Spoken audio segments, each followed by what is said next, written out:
Disclaimer. Chat GPT is simply a tool for gathering information. It is not the source of all truth, nor should anyone treat it as such. If a person wants to learn something, the most accurate way is to do the hard work for themselves.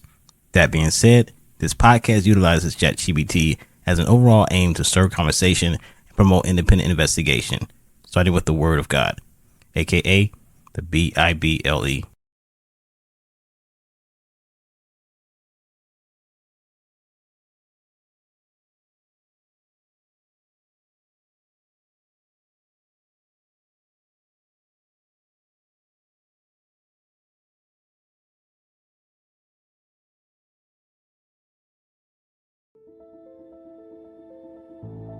How you doing? What's going on? Yeah, what's up, dude? Oh, I got kicked out of another school. Another school? Got kicked. Again?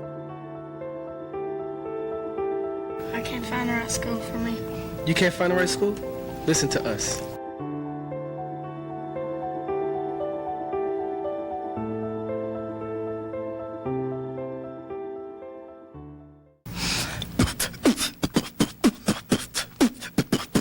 Street Church Academy's a different school. We use the Bible as our main tool. It's true, we know it's a different kind of place, but you should also know you're saved by God's grace. People used to come, said our music wasn't nice, but now we started rapping about Jesus Christ. When you come to SEA on your very first arrival, you will study all about that book called the Bible, like Matt, Mark, and a homeboy named John. Learn about the Bible can be lots of fun for all the people who think they'll make it on the street. Let me tell you something, you just got beat. Any punk can push drugs or rob a newsstand, but to accept Jesus Christ, And that's a real man. you can slap me on the face, even call me a freak, but you know this Puerto Rican will turn the other cheek. That's what a Christian is all about. You have two choices, so take the right route. I was in your shoes at one time. That's why I sat down and wrote this rhyme, just to let you know you're not alone. Cause me and Big D are on the microphone. We had the same problems you went through. Listen to me, homeboy, this is true. Our time is short and we have to go, but we just came to let you know he is knocking at the door to your heart. So let him come in and make a brand new start. People don't understand me. They hand me a full-blown microphone and say, can you do what the others do? Rap like the brothers, no lies or disguise. No one to cover you. Suckers try to daze and crazy cold amaze me. I'm not worried, they don't even faze me. Holding the mic like little boys to the toys and talking the noise, it ain't nothing but poison. Before I started living for Jesus, rap and hip hop, that was a very heavy influence on my life. I was a little different than the rest, I'd say, because I like more of the old school flavor, while most people like listening to music of the millennium, I was stuck in the 90s. I like 90s, like Kid and Play and all of these other artists that not many people really paid attention to anymore. And this spanned from soft hip hop to even hardcore underground rap that many people don't know about. This guy named Tommy Wright III and Spice One, like it's very, very hardcore 90s rap. And I would even sometimes dress the part.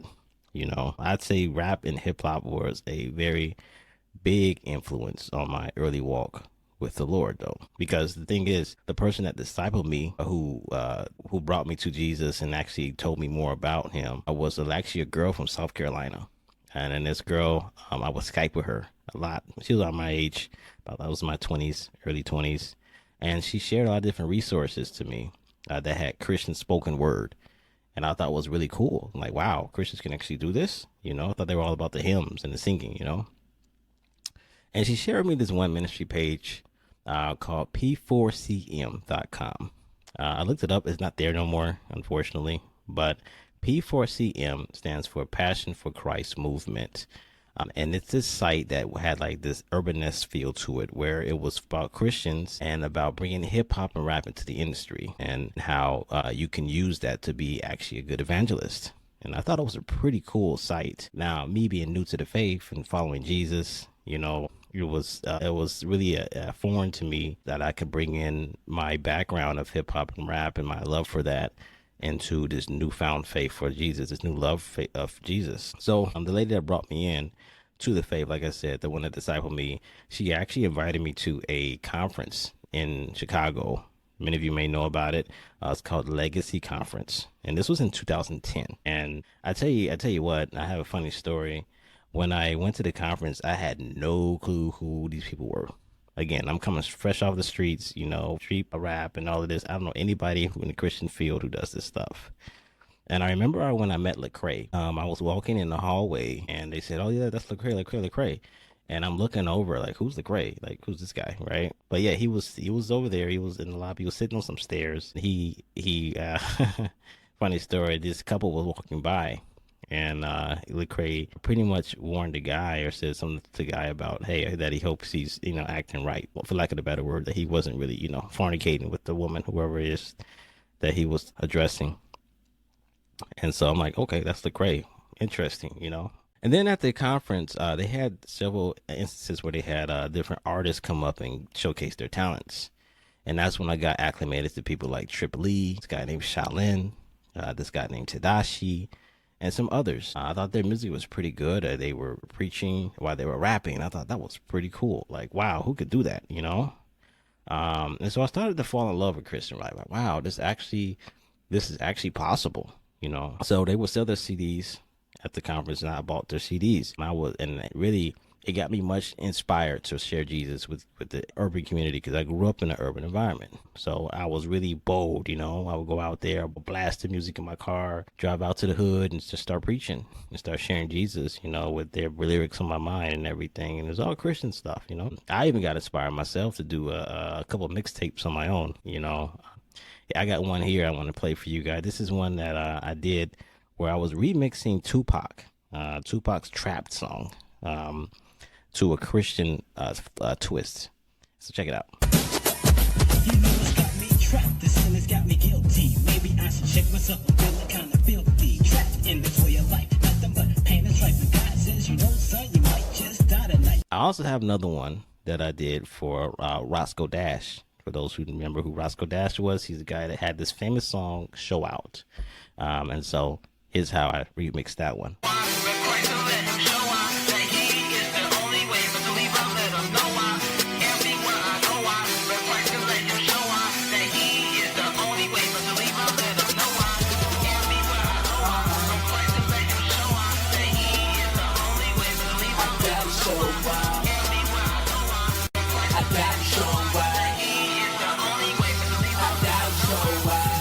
So yeah, I had this time in my life where I was actually doing a lot of different songs myself on my MacBook laptop and just making all these songs. Unfortunately, I cannot share the link to the mixtapes because it's been so long ago, and the site that I uploaded them to, it shut down too. And I don't have any backups. So, but I did find those 2 songs on YouTube that I did upload, and I'm thankful I did that. So I went back to college my senior year. I got born again. Going into my senior year, that summer of that senior year, I would say. So, I at least turned to God, I would say. I repented from my sins. When I went back to college that senior year, I was a totally different person. And I started immediately looking for the brothers and sisters in Christ on campus that I can share, that I can, relate to and have friendship with. And I met some brothers who shared the same heart I had for Christian rap. And we decided, let's throw a Christian rap concert on our campus. Here you see a snippet of a newspaper ad of the campus newspaper of us, I'm doing the concert and whatnot. And it was the first ever that was ever done. And it was very nerve wracking because that school was very liberal. About religion and everything was not something that was primary at that school at all. But they allowed us to do it, thank God, and it was a beautiful time. And the brothers that I was meeting, they were introducing me to other artists that I even liked even more, than who I first knew, And to be honest, right now, as a side note, I'm actually like a lot of music from the new artists, the ones that are young. They're very good. They're very good. People like Shondi and MTM Isaiah, like things are getting a lot better, especially doctrinally regarding what they're rapping about. And so I'm actually encouraged about what's going on now. But regarding Danny Boy, this is what this episode is about. Danny Boy was somebody that I actually discovered when I was just had these questions in my mind. Because again, like I said, I liked a lot of old school stuff, and a lot of the artists that I was introduced to were more new school, new flavor, new music beats, all these things. But I like the old simple beats, like, the 80s beats, the 90s beats, the hip hop beats, right? So I thought to myself, I said, are there any like legacy artists that are Christian rap artists in the 90s or even earlier? Because I had no clue about this whole field at all. And that's when I came across Danny D-Boy. And when I discovered him, I thought that one of his songs was very impactful, Planting a Seed.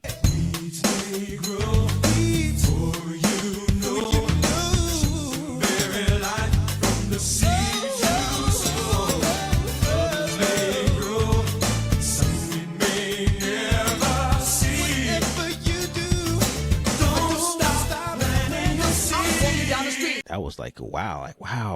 I have the same heart for sharing my faith and planting the seed in people's lives, sharing Jesus with people, sharing the gospel, and then I also enjoyed the other tracks that he had, Pick Yourself Up and God's House, When I Strut, Dog and the Devil. All of these songs were like kind of catchy songs. And like, I like this guy. Who is this guy? So I wanted to look more into Danny D-Boy Rodriguez. And unfortunately, I was saddened to find out that he was actually murdered in the 90s. I'm like, wow, it kind of sounds like Tupac and all that, Biggie Smalls, these artists that were big and then they got shot, But I was curious to know, though, for him, like, how much of an impact did he make on society as a whole? Because not many people know about him, because one reason is because he's a Christian artist, and a lot of the world don't like Christian music. They like worldly music, right? Music that they can feel good to for their flesh. But, I like more spiritual music. So I wanted to know these following questions. Did he leave a legacy,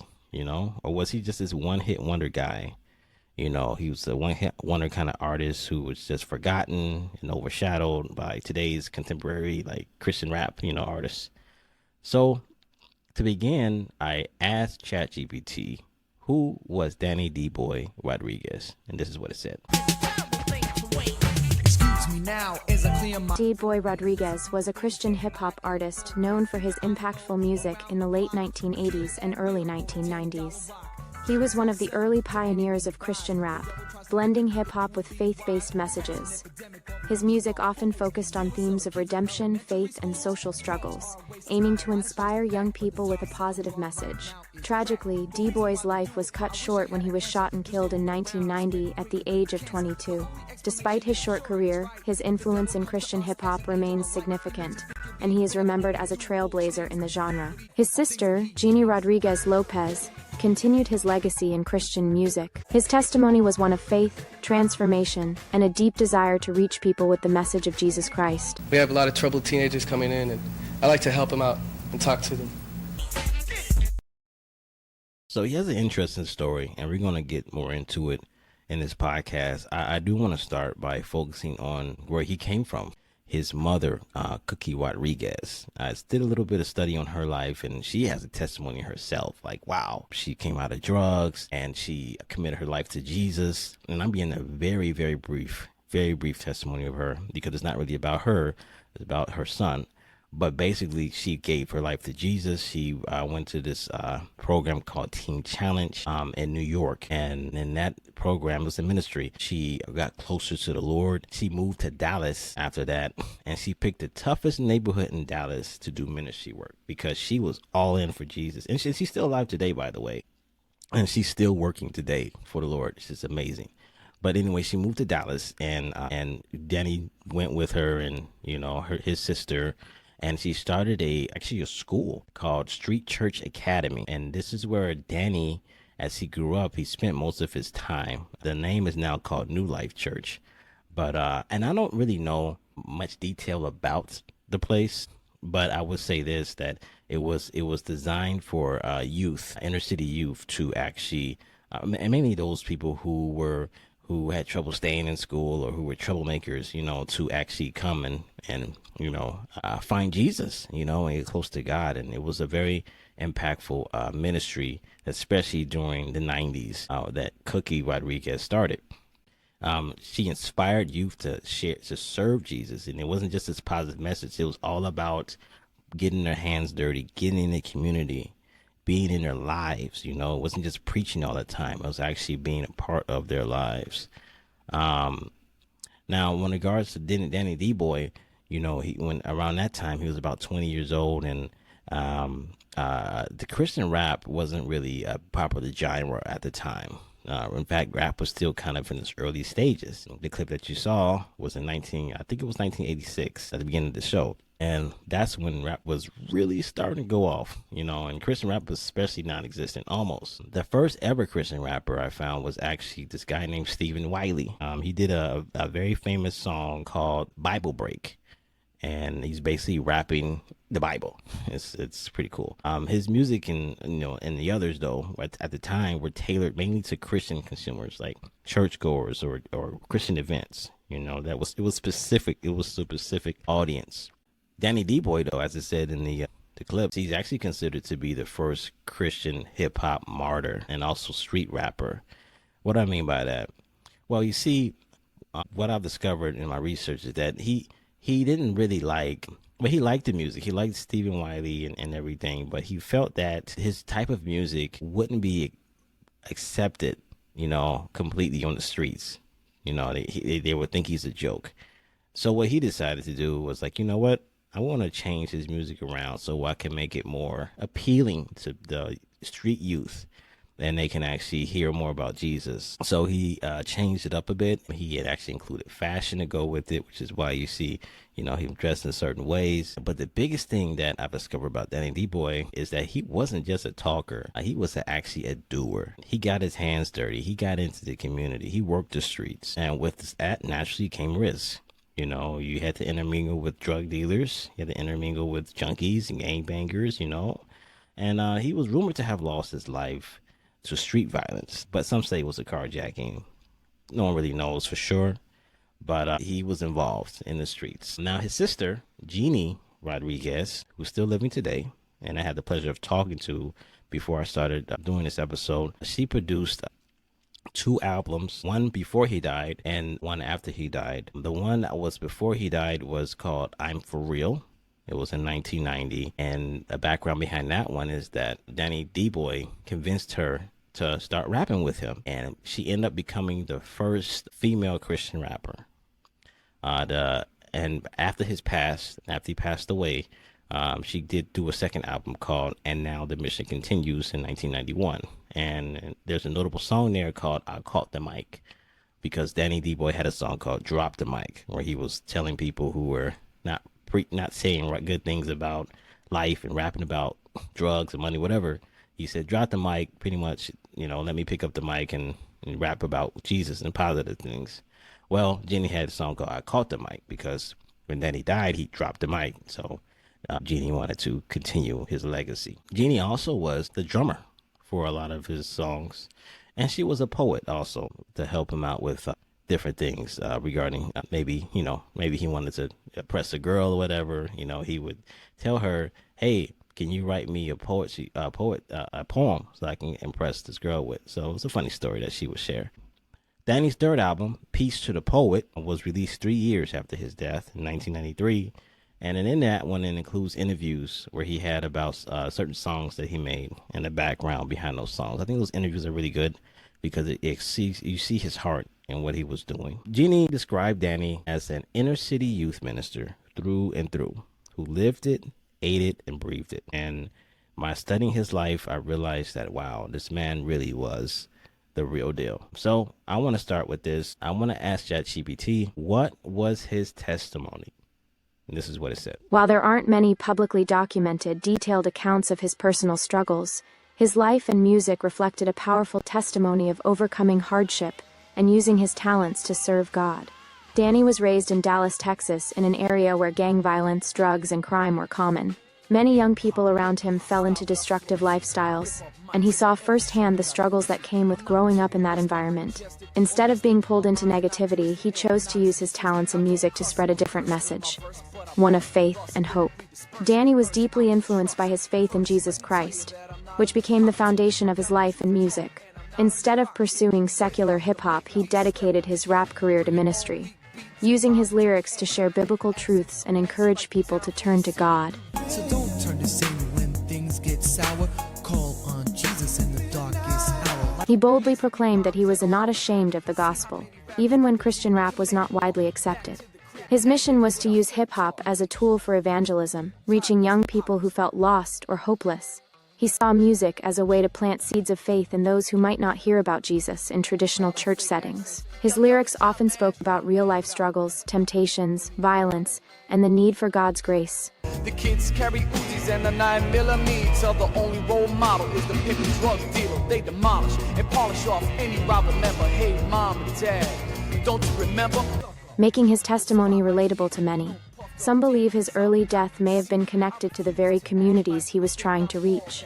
While his life was cut short, his testimony lived on through his music, which continued to inspire many after his passing. His willingness to stand boldly for Christ, even in dangerous places, became a powerful part of his legacy. D-Boy's story is one of dedication and courage, using his voice to make a difference and standing firm in his faith until the very end. His music and testimony continue to influence Christian hip-hop artists and listeners today. All right, some notable things that we see here is that Danny was actually born in New York, the Bronx, right? And the Bronx was ground zero of the rap culture. You know, if you look up the rap history, you realize that the Bronx was vital when it came to this genre and its nascent beginning. His mother and father, they became Christians. With his mom, like I said, she was a firebrand for Jesus, doing street ministry work. She started Bible studies in her own home in New York, but then she felt led to go to Dallas after being encouraged by Teen Challenge to do more for the Lord. So they moved to Buckner Terrace in East Dallas, and that was one of the roughest neighborhoods. And he moved it on purpose. As the story goes, Cookie, which is again D-Boy's mom, asked somebody what was the roughest neighborhood in Dallas, and they told her, and he said, "Okay, that's where we're going." Basically, that's how it ended up being. She wanted to live within her sphere of influence, and this is where Danny gained much popularity. 1983, Cookie and her husband Demi, who was the father of Danny, who were also again former drug addicts, they started the ministry. Like I said, they started a ministry there called Street Church Academy, and Danny was their first graduate. When it came to Danny and his life story, and when it comes to how he grew up, there's some interviews that are out there that actually were very helpful for me in getting this information. So basically what happened was Danny, when he was in high school, he was really good at basketball, and he would even play on the streets with the children, you know, at the playground or whatever, and they knew Danny because he's good, he can play ball, you know. And this one instant took place where he was in school and he would showcase his rap skills around lunchtime, you know, and I can imagine maybe somebody beating on the table, you know, and then he's rapping and he's giving his raps or whatever. And then one day he got in trouble. He got in trouble because basically he was using his talent to actually slander people. But it was the beginning of him changing his rap from secular to Christian. I have an excerpt of an interview by Jenny Rodriguez where she explains. In his rap, everybody in school in the cafeteria came around him. Basketball team, football team, everybody, and it was known. So he got home all proud of himself. My mom asked what happened.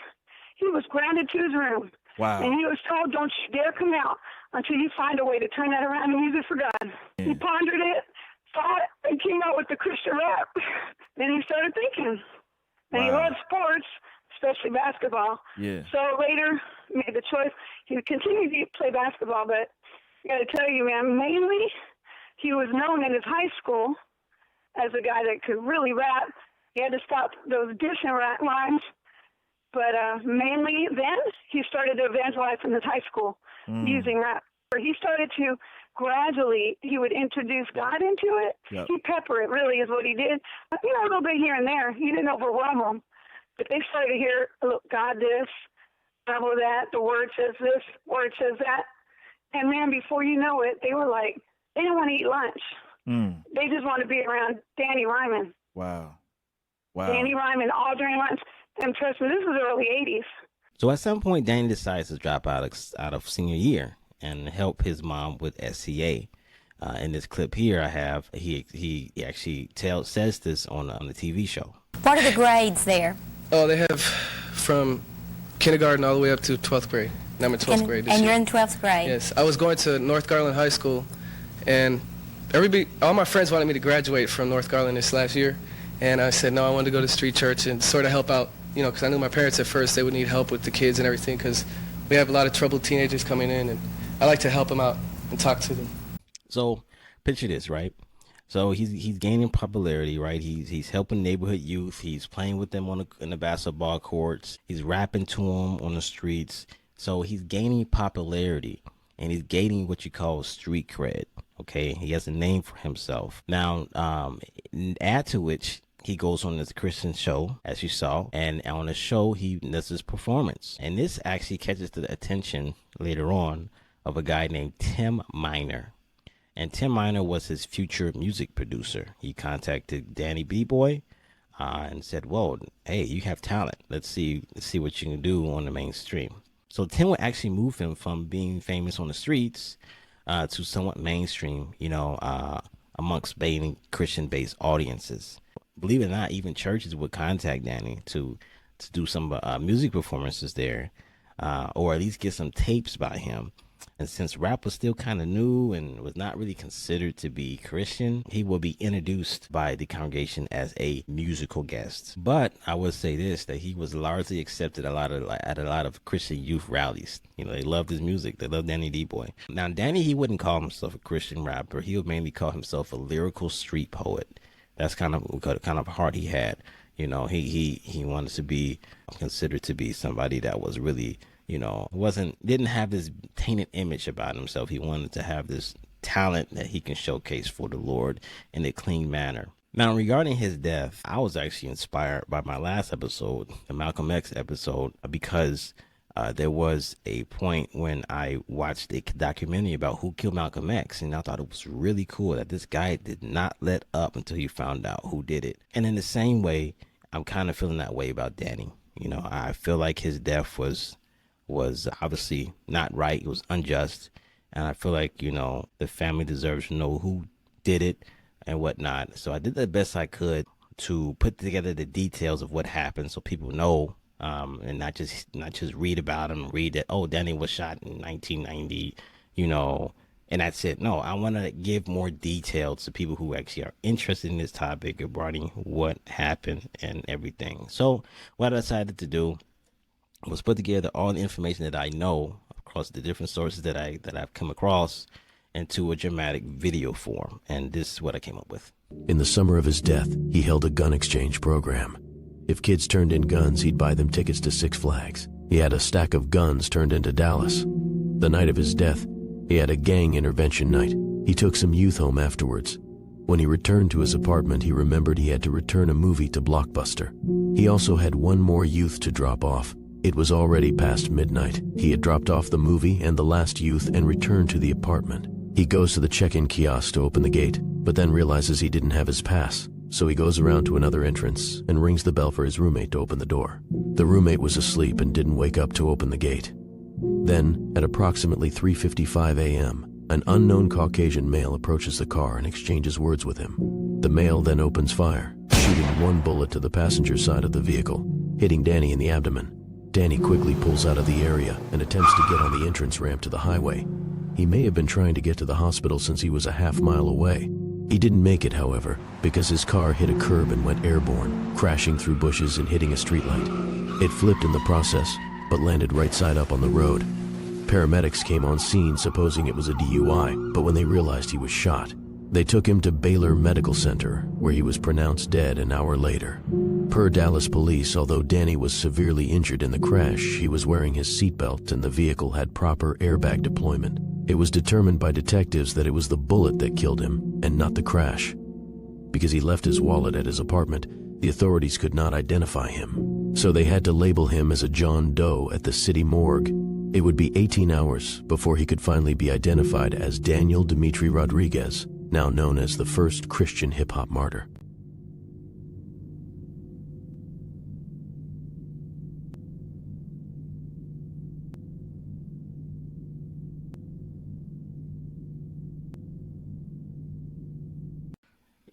In this social media craze era, I desire as many people as possible to know about this man and his unjust death, and the risk that he took in the inner city as a Christian rap artist or lyrical street poet. I'll be posting that video on all the major social media platforms, and I'm hoping that it'll go viral, so people are like, okay, let me look into Danny D-Boy, and maybe they'll come across this podcast, who knows.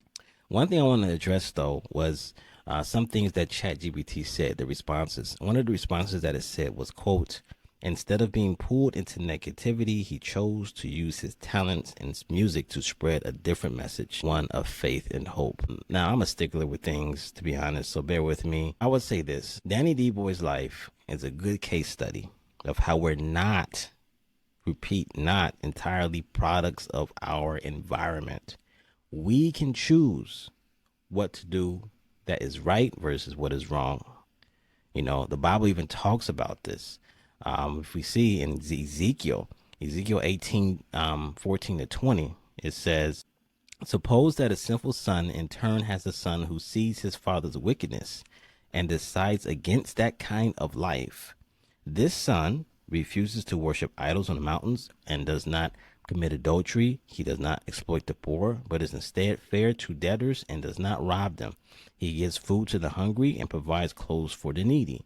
He helps the poor and does not lend at interest. He obeys all my regulations and decrees. Such a person will not die because of his father's sins. He will surely live. But the father will die for his many sins, for being cruel, robbing people, and doing what was clearly wrong among his people.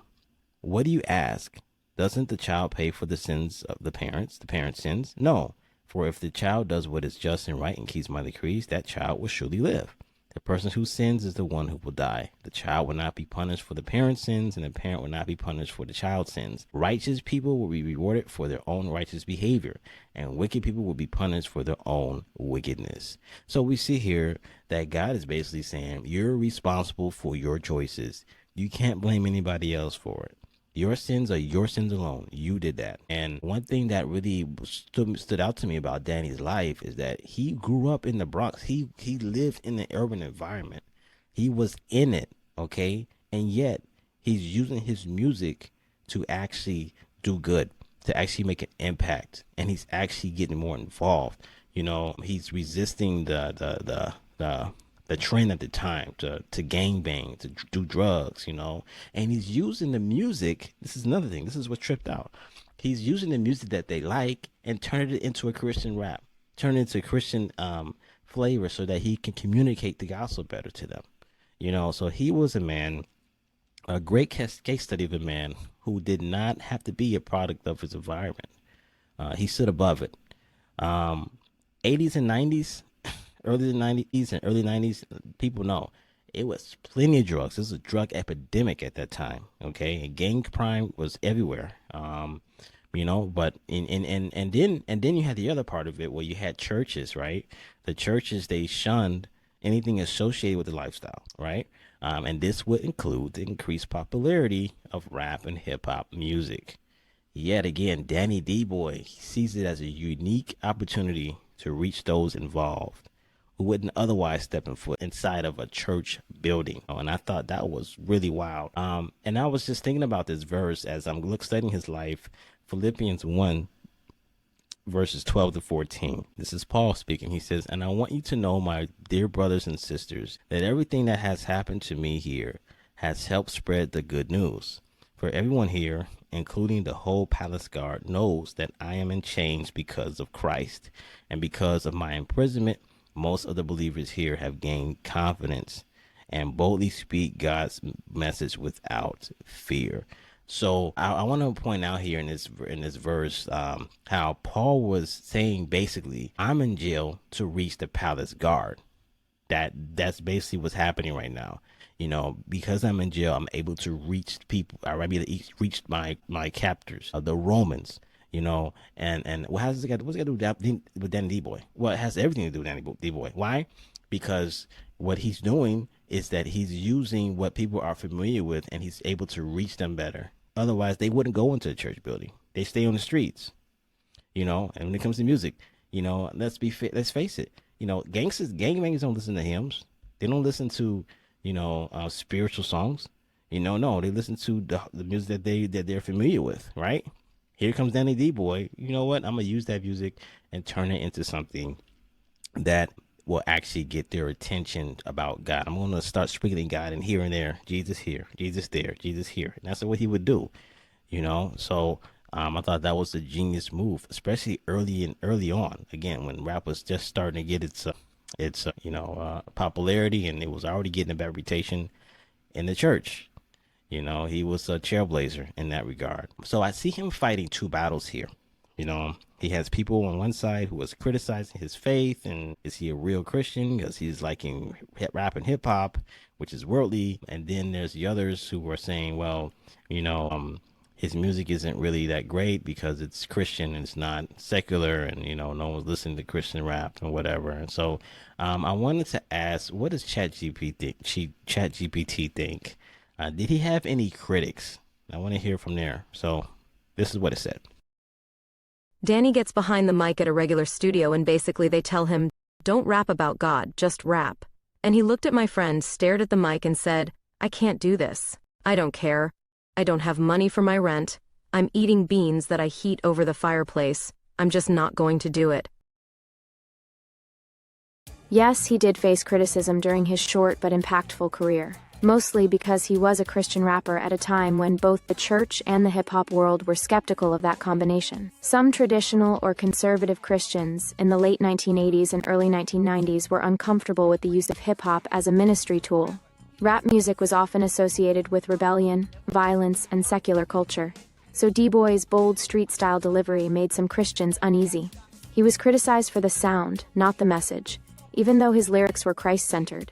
The medium itself was seen by some as inappropriate for worship or evangelism.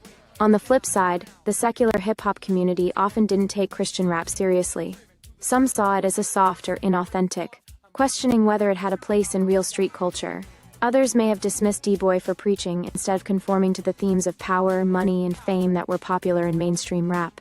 D-Boy was unapologetic about preaching Jesus through his music. In an industry where subtlety was often more accepted, his direct approach made him stand out, for better and worse. Some critics felt he was too preachy or that his lyrics lacked the complexity of secular hip-hop. But for many fans, that same boldness is what made him powerful and real. Because he ministered in tough neighborhoods and urban environments, some misunderstood or underestimated the seriousness and danger of his mission. Critics may have seen his outreach work as reckless or naive, but those who knew him understood he was willing to risk his life to reach people no one else was reaching. Even with critics, D-Boy stood firm. His courage to do something new, controversial, and Christ-centered helped break barriers. And the same boldness that earned him criticism is what earned him lasting respect. Today, many of those early critics of Christian rap have been replaced by churches, festivals, and fans who embrace it fully, in part because D-Boy helped blaze the trail. Now, I'd say this. I'm going to be fair.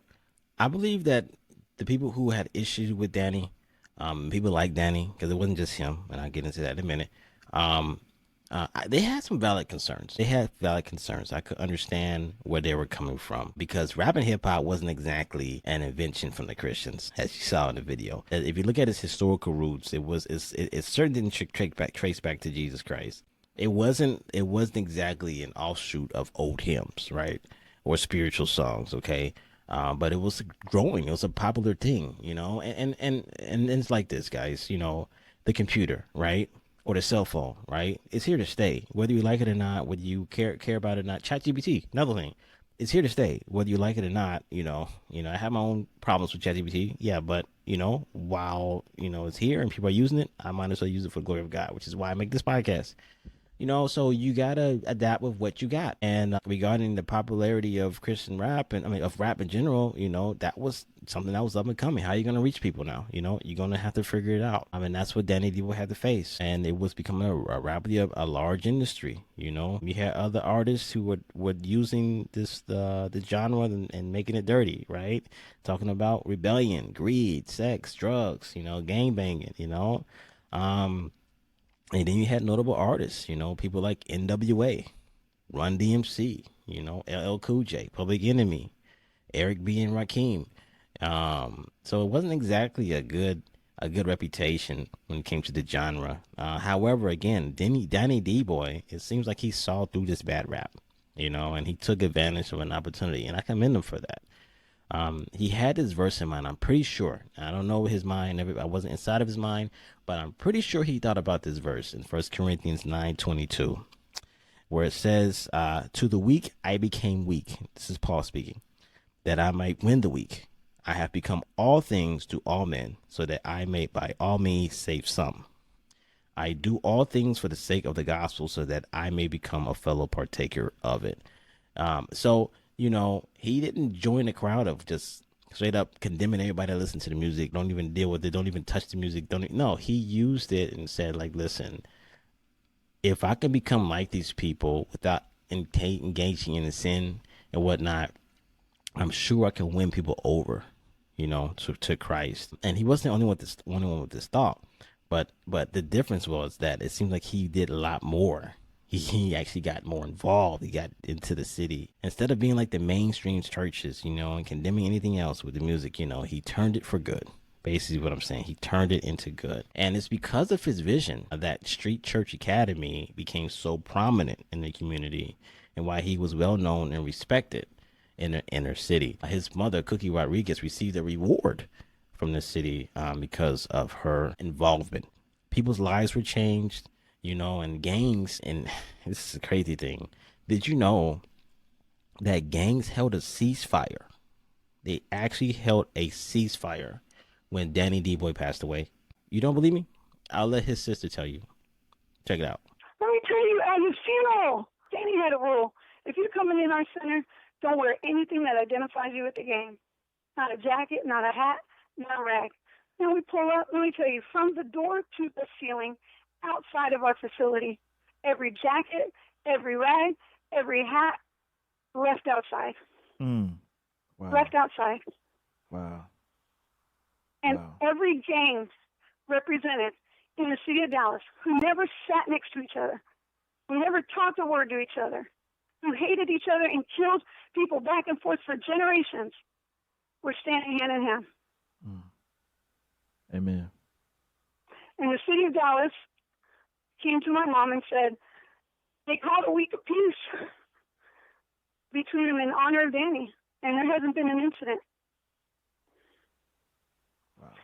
And one thing they ruled out very quickly, people said, oh, it's gang members. Man, Danny had so much respect among the gang members that after that week of peace, my mom had to call them in because they were trying to find out who did it with their own methods, which were street methods, and she had they asked her to please talk to them because they're trying to do an investigation, and people were getting hurt out there. And it was never a gang member. They loved him. So he wasn't trying to make a name for himself. In fact, like I said, he wanted to be called a lyrical street poet, not a Christian rapper. And I guess the good illustration I can use is like this. Like, his intention was to utilize an avenue that the streets were familiar with, and by making it like cross paths with Jesus and his word. He wanted to revamp that avenue to be appealing for people to travel on, so it didn't have potholes or it was just a nice looking avenue to go down, and he would make cross paths of Jesus. Like I said, he wasn't the first to invent Christian rap. It wasn't a new thing at the time. Again, Stephen Wiley was that. He did it in 1985 for Bible Break. However, like I said, he did not think that his music would reach far enough, so he wanted to find ways to make it reach further. Now, he also had some allies, and that was a good thing about Danny D-Boy. He had some allies at the time, people who actually had the same vision that he had, I'm pretty sure. He wasn't a lone ranger, in other words. He had some support. You had people like Michael Peace, who produced 4 albums between 1987 and 1990. Then you had SFC, which is Soldiers for Christ. You had PID, which is Preachers in Disguise. And you had a very popular group called DC Talk. And they all produced 2 albums by 1990. But yet, what actually made Danny stand out among all of them, in my opinion, again, he was working the streets. He wasn't just rapping it. He wasn't just talking it. He was sacrificing his time, his money, his life in the process, and that's how he ended up becoming the first Christian hip hop or Christian rap, however you want to call it, martyr. So, that to me is really what separates this man from the others at the time. He actually put his life on the line, and he died doing what he loved, died doing ministry work. So I wanted to also ask, Chat GPT, because I was like, gosh, maybe 1 year old or 2 years old by the time of his death. And so I wanted to ask ChatGPT, what was his popular songs? I don't know what was popular, especially back then. And so this is what ChatGPT said. Danny D. Boy Rodriguez released 2 albums before his tragic death, and several of his songs became well known in the early Christian hip-hop scene. Some of his most popular songs include Pick Yourself Up, Carry your Bible, the Bible's your sword. Don't turn away, cause you can't afford to swim in sin where sin is found. Cause like a boat that don't float, you'll just drown. a motivational track encouraging listeners to rise above struggles and find strength in God, Plantin' a Seed, the title track of his debut album. Where rappers for God and life ain't a game. Doing what you do, don't you feel no shame? Bro, the time is very short. He's coming back soon. The creator of the earth, the stars, and the moon. Emphasizing the importance of spreading faith and positivity, I'm Not Ashamed, a bold declaration of his Christian faith and his commitment to using rap as a ministry tool. Gotta Be Me, a song about staying true to oneself and one's faith despite societal pressures. J.E.'s U.S., a high-energy anthem proclaiming his love for Jesus and the power of faith. Rock the Show, a fun, upbeat track showcasing his rap skills while delivering a positive message. When I Struggle, a personal song about facing difficulties and relying on God for strength. Rescue Me, a heartfelt plea for God's help, touching on struggles with temptation and hardship. His music combined hard-hitting beats with deeply spiritual lyrics, making him a standout figure in early Christian rap. Even today, his songs are remembered as foundational in the genre. It's quite appalling how many are falling into the trap that rap has lit. Now I have my favorites from him, from his albums. I'm just going to quickly go through what I believe are his best songs to me. One is from this album, from the 1988 album, Planting the Seed. My top 3 of the songs in this album is Planting the Seed. That's number 1.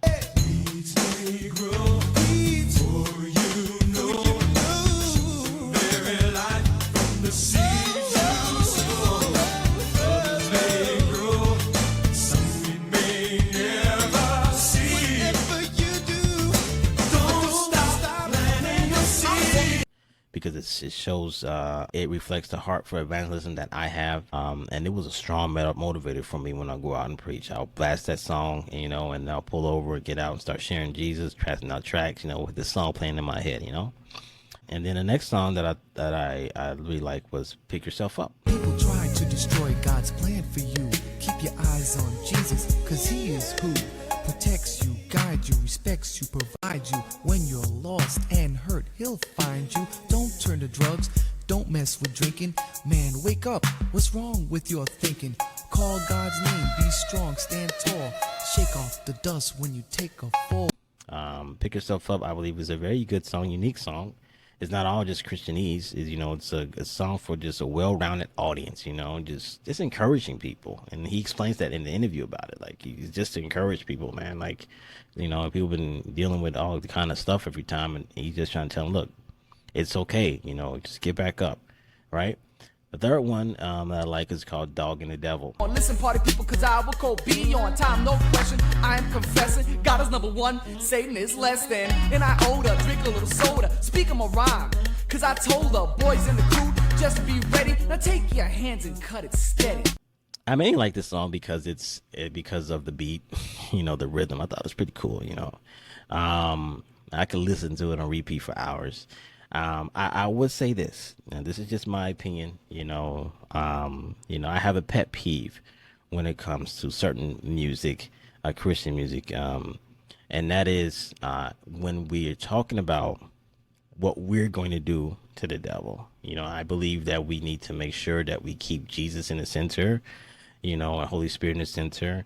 I just keep thinking, and I say that because I just keep thinking about this verse in in Jude chapter 1, verse 9 and 10, where it basically says, but Michael the archangel, when he disputed with the devil and argued about the body of Moses, did not dare pronounce against him a railing judgment, but said, the Lord rebuke you. But these men revile the things in which they do not understand, and the things which they know by instinct, like unreasoning animals. By these things they are destroyed. So for me, it's like, okay, we got to be careful, how we talk about the devil, how we talk about it. And I get it. he's the enemy. You know, he for those who are believers in Jesus, he is the enemy. But we don't understand the spiritual realm and how that all works. And this verse here tells me I need to be more mindful of what I say about him and whatnot. But that's a side note. It's not a big deal. I don't think it's a sin or whatever, but it's just something I have a pet peeve. Like, I can't do that. You know, I'm just going to say the Lord, Jesus does this, Jesus does that, Jesus does this, not me. So, but yeah, my next runner-up song, I guess you can call it, that I liked from the album was called Church Hoppers. Because they hop from church to church. They're real flaky people. You can always see them hopping from steeple to steeple. Church hoppers are actors. I know this is true. They act like they need you and your money too. They don't leave the church until they've had their fill. They leave you stuck with no money and a large phone bill. And this song was a bold song because it's talking about a subject that's not really talked about in Christianity today, but it's something that does need to be addressed, and that is how people hop from church to church, how they don't really stay put, you know. And I'm glad that D-Boy did this song, you know, and it's still something that happens today, you know. It's like, I always wonder, like, what are you looking for? Like, what else are you looking for? If you find, you know, people say, oh, you can't find the perfect church, right? Okay, sure. You can say that, but if you don't find one, how about you make it one? You know, how about you get involved and change what you see that's wrong? You know, don't just keep moving. But that's just me. The next album that he had was called The Lyrical Strength of One Street Poet, 1990. And my top 3 for that one is Slackness. Number 1 is Slackness. Boy, oh boy, that T. Yo, my brother, drop the MIC. You should run, kid, you're too redundant. I'm the one kid to flow abundant. On arrival, you know that I will pack a Bible for survival.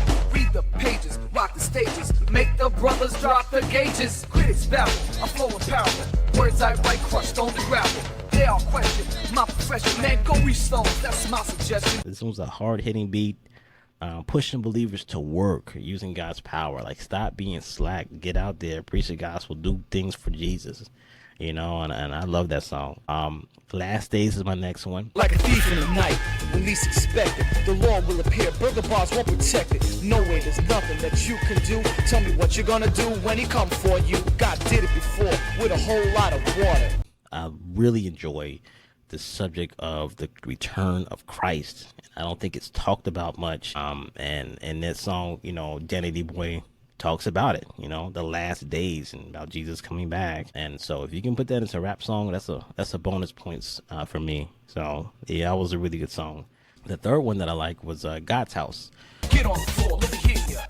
Oh, yo, it appears you're having fun. No, we can't do that. Oh, no. Psych, I already knew that. I won't stop or drop my speaking. This Puerto Rican's always seeking. Jump.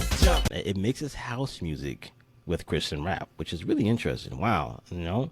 So I thought that was impressive. Now, the runner-up for that album for me was Drop the Mic. Cause I'ma do your thing. God is the source for all the music, of course. The boast no remorse, hit the music of yours. Lay the mic down gently. No back talk, just walk. God sent me. Your raps are bald. They have no traction. Around the 6 digits and your raps a fraction. It's a diss to worldly rappers. And funny story, I was listening to it one day and my son was like, why is he saying drop the mic? That's not nice, you know? And I was explaining to him, he's telling people, he's basically saying, those rappers who are rapping bad things, drop the mic and let me get on it because I want to rap about the things that matter, you know? So I just thought that was funny. So let's ask the question of this episode. Did Danny D-Boy leave a lasting legacy? Chat GPT, what do you think? Yes, Danny D-Boy Rodriguez left a lasting legacy, particularly in the realms of Christian hip-hop, urban ministry, and faith-driven outreach. Even though his life was tragically cut short, his influence is still felt today. D-Boy was one of the first artists to blend hip-hop with strong Christian messages. At a time when Christian rap wasn't widely accepted, either in churches or the mainstream, he helped lay the foundation for the genre's growth. Artists like T-Bone, Cause the answer is not guns and the happiness ain't funds, and the answer you're all seeking is found in the one son that came to sacrifice everything, even his own blood. He laid down his life so you'd experience real love. Lecrae, Waste my life, no, I gotta make it count. If Christ is real, then what am I gonna do about everything in Luke 12:15 out of 21? You really gotta go and check it out. and Trip Lee. I know that I'ma suffer that alone, it make me tougher. Death is just a doorway to take me to my faithful lover. The lover of my soul's with me. You can shake the brother, but you never knock me down and take me under. Bring the thunder. Followed in his footsteps, building upon what he started. His 2 albums, Plantin' a Seed 1989 and The Lyrical Strength of One Street Poet 1990, continue to be remembered by fans of early Christian rap. Songs like Shey Is US and Pick Yourself Up and I'm Not Ashamed carried messages of faith, perseverance, and redemption that remain relevant today. D-Boys. Music spoke directly to young people struggling with gang violence, drugs, and brokenness. He proved that faith in Jesus could offer hope and transformation, and his authenticity made him relatable to those in tough situations. His sister, Jeannie Rodriguez Lopez, carried on his legacy in Christian music, and his family remained committed to ministry. His death didn't silence his message, it only made it more impactful. D-Boy was unashamed of the gospel, using his music to preach openly about Jesus at a time when it wasn't popular to do so in hip-hop culture. His fearlessness continues to inspire Christian artists today. His tragic murder is a sobering reminder of the risks that come with ministering in difficult environments. His willingness to reach people in dangerous places has inspired others to continue the mission of spreading hope where it's most needed. Though Danny's career was short, his impact on Christian rap and urban outreach is undeniable. He paved the way for future artists, and his message of hope through Christ continues to inspire generations. His legacy is one of courage, faith, and a deep passion for reaching the lost through music. Pay the price and that's twice as nice. You know, I have my own answer for this question, and I think there's 4 different ways he's left a lasting legacy. So I believe, if you don't know by now, that I believe that he has made a lasting legacy. The first way he made a lasting legacy was by Christian rap today. He was a pioneer in bringing Christian rap to the actual streets. He was considered by many Christian rap artists today to be the first Christian hip-hop martyr. You know, they have mad respect for Danny D-Boy, his family, you know, and his impact that he has made to the Christian rap community. The second way that he's made a lasting legacy is through Street Church Academy. Street Church Academy is still around today. You can actually find it in Texas. It still exists today. Cookie is still working with the inner city youth, and she uses her son's story to inspire the youth. So, you know, I don't know how many people have gone through Street Church Academy, but, you know, his name is actually on the building, you know, D-Boy. So you're going to hear about his story and be inspired, I will believe. The third way is through his sister, Jeannie Rodriguez Lopez. Here's a clip from the Legacy Conference. It wasn't the one I was at, but a later one where she was given a recognition. Her and the family were given recognition by the people who did the conference, you know. And one thing about the Legacy Conference, it's a big conference of Christian people who love hip-hop, spoken word, or whatever. And so they all got to hear his story. And so this is a clip from that event. It's overwhelming, man, to see where raps come, spoken word, all these things. And he wasn't a artist that used rap to entertain. He was an inner city youth pastor that saw the music was drawing the kids. You know, the journey here has been a long one. Literally, by plane from Dallas, it was a couple hours. But by years, it's been 30 years for us in the Christian rap industry. And if you were standing here today, he'd actually struggle to take the attention and the accolades. He viewed himself as a simple inner city youth pastor. And you know what he did? He moved to be closer to the kids that we worked with. And it was there that it was a random act of violence, I think maybe an attempt to carjack him. That one bullet took his life. And we're working with kids that brag, I've been shot 5 times, 8 times. And one bullet through the passenger side of his car. But you know, I had the honor of picking him up the night that he finished his last album. He mastered it, and I picked him up, and I'm mad. It was 3 in the morning, and I'm like, really, Danny? And he loads those turntables, Techniques, 1200, still got them, and he loads them into the trunk. And he said, if anybody ever want to hear what I have to say, said it. And so a couple things I just want to leave you with is, one, have you? He was 22 when he died, and you know, I struggled with why, you know, how, and then God told me he could. There's 80-year-olds that haven't done yet what they're supposed to do here. Or said what they're supposed to say yet.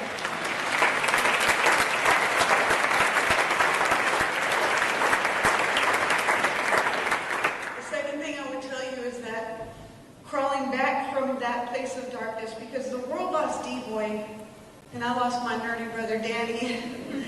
And I just didn't think there was coming back from that. But I can tell you one thing for sure, it has stripped me of living for here. And I say, obviously, the fourth way would be through me. You know, I have been inspired by Danny D-Boy. You know, his life story has really been something that really blows my mind. You know, so, you know, and for me, you know, with like in Christian hip hop and old school music, I came across him and realized how much of an impact he made. And that inspired me to do more for ministry, going out and share my faith. So, you know, he's impacted me in a certain way as well. So, and I'm doing this podcast. It's another thing, you know, that I'm hoping will reach far and wide so people know about this guy even more, you know, and he died way back in 1990. So he's been dead for quite some time now, but he's still being honored today. Time for the last word. The last word. I want to show you some YouTube comments that I came across that I thought were very powerful comments regarding his life and everything. One comment that I saw in a video by a guy named DW Music 07 says, so glad to have been so close to D-Boy. I was also privileged to be not only friends, but co-production of his projects. We laid the scratches, beatbox tracks, and added keyboard melodies. Just weeks before the tragedy, I'd had him come to our youth camp, our church in Rockwell, as guest artist. After the service, we walked the campgrounds. He and I talked about our friendship. Randomly, he said, hey bro, if the time comes, I want you to sing at my funeral. I was shocked because I'm older than him. I said, what? He said it again. I said, of course. The artists I work with, our staff, and I stood in amazement at the people around us in the gym at Street Church Academy, where the funeral was held. Surrounded shoulder to shoulder, standing room only, were Dallas police officers and small groups of at least 3 to 4 different local gangs, all in his honor. And as God was being glorified and the gospel clearly shared. Wow. To me, that's a mind-blowing testimony from this guy regarding Danny D-Boy. It's like he knew, it seemed like he knew he was going to die young. And to me, he fulfilled his purpose. He did what he was supposed to do on earth. Here's another comment that I saw here. This guy named XX Mr. Freezy XX. This guy used to be my best friend when I was a child. I've never known a worse pain as a child because he was like my older brother. It took me a long time to realize that God had other plans, but I relived those days in my heart. And another one below it, one Joey's mama said, I am still haunted by the fact that in months prior to his murder, D-Boy asked me to go keep company with him in studio while he mixed lyrical strength. Losing him is a pain none of us will ever forget. His father performed my wedding, and his family continues to bless me daily. And one more I want to share was it's mainly not a testimony, but something that he actually rapped. I remember he rapped this. I'm like, wow, oh yeah, he did say this. This guy pointed it out, Gary Ferris 4177. He said he's actually quoting D-Boy's lyrics. It's too late, I'm in this mess. I stick out my chest. I gotta win this fight out here. I don't joke like a prankster. I was born in the barrio and I'll die like a gangster. And he says, rest in peace, D-Boy. And it's like, wow, he did die like a gangster. He wasn't a gangster, you know what I mean, though, but he died like gangbangers would die. He got shot, you know. And again, it's prophetic, you know, he actually got shot. But again, his life wasn't in vain. Obviously not. And I want to share this one final thing about him and leave the rest to you and your judgment. I had the privilege of talking with Jeannie Rodriguez Lopez, and she shared with me a story regarding Danny D-Boy that not many people know about. He actually adopted one of the youths that he worked with. It's blind. It's a foster kid. The story goes there was a youth whose parents moved to Florida, and apparently he didn't want to go to Florida, so he just stayed back.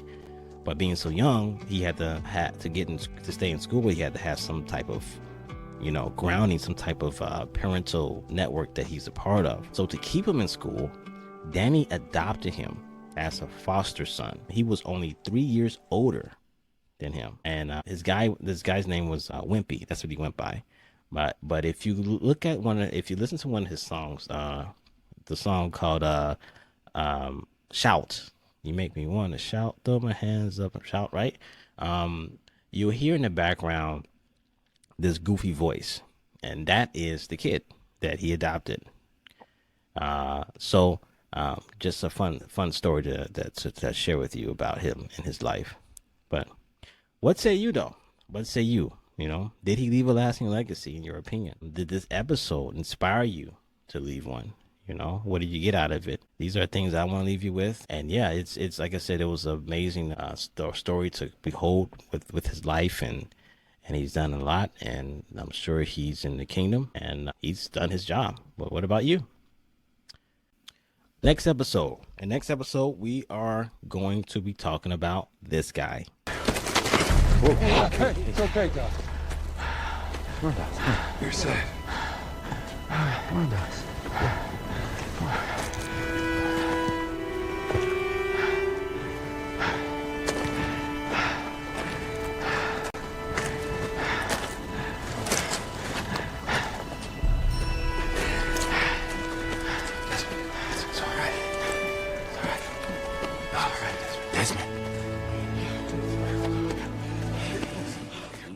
Thank you for watching, everybody. I really appreciate your time. I do not take it lightly. Please, if you can, rate the podcast. Check out my other podcasts, Practical Discipleship, Kingdom Minded Family. In Practical Discipleship, I'm done with season 1. I will be picking that back up, God willing, in the fall. For now, enjoy the episodes I put out there. If you have any questions, email me, text me, email me at restoredkingdom315@gmail.com. Or you can text me at 312-879-0499. Again, 312-879-0499. And I will see if I can address it at a later episode. Okay? God bless you all. And hey, make a legacy.